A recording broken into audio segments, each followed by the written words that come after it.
What information do I need to provide to transfer my phone number to a new device? Hello viewers. Today we'll be walking you through the process of transferring your phone number to a new device. This is a common task that many of us face at some point. If you've recently upgraded to a new phone or need to switch devices for any reason, you're going to want to know how to do this. It's actually simpler than you might think, especially if you have all the necessary information ready beforehand. What is the process of transferring your phone number?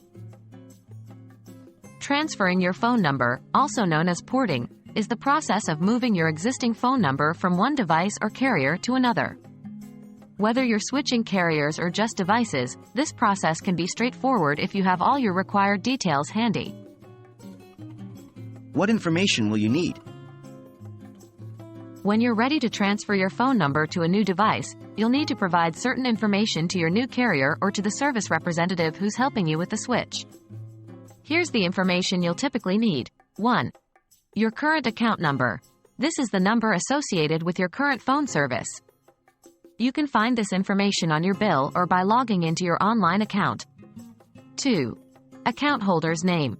This should be the name of the person who originally set up the account. 3. Billing address. You'll need to provide the address where you receive your bill. 4. Account password or PIN. If you've set a password or PIN for your account, you'll need this information too. 5.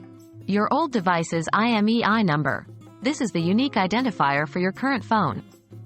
You can usually find this by looking in your phone settings or sometimes even on the box your phone came in.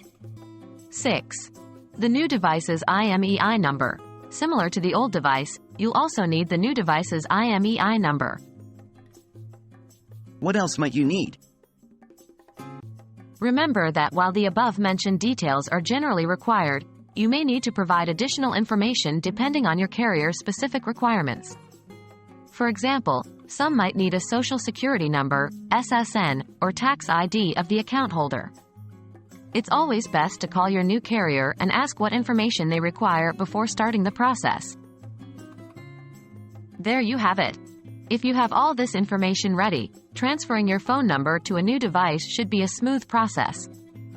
Always make sure to check with your new carrier about their specific requirements and be prepared to provide any additional information they might ask for. We hope this video has been helpful, and remember, the more prepared you are, the smoother the process will be.